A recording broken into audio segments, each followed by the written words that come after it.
Mark, revolution, you mentioned a few times.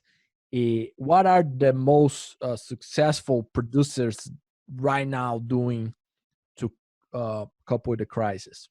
Great question, Marcio, and I'm looking forward to getting Dean and Dr. Frederick to jump in on this as well.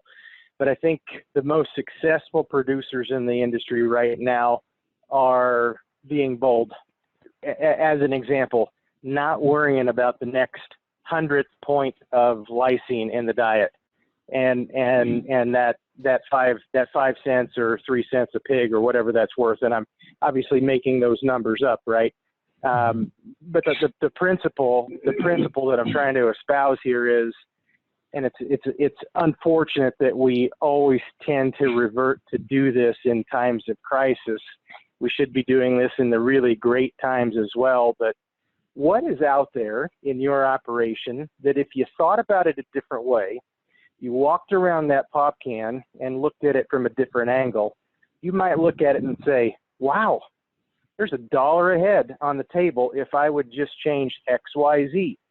Yep, we've done it that way for 25 years, but maybe we should rethink this process.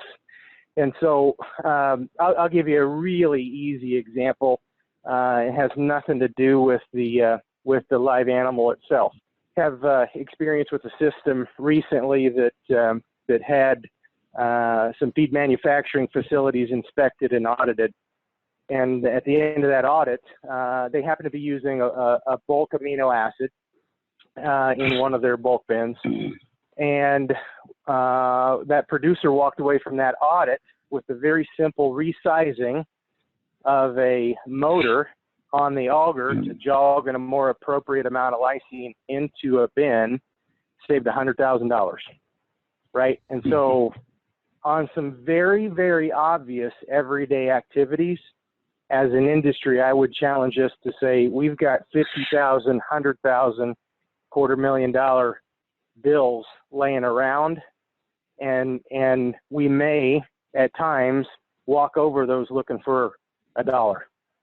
And I think if there was ever a time to be turning over every rock and thinking about every process in your business differently, this would be the time to be doing it. And to your question, Marcio, I think the folks that are long-term survivors in the industry are the ones that are doing that right now as we speak. Very, very good. Very well said.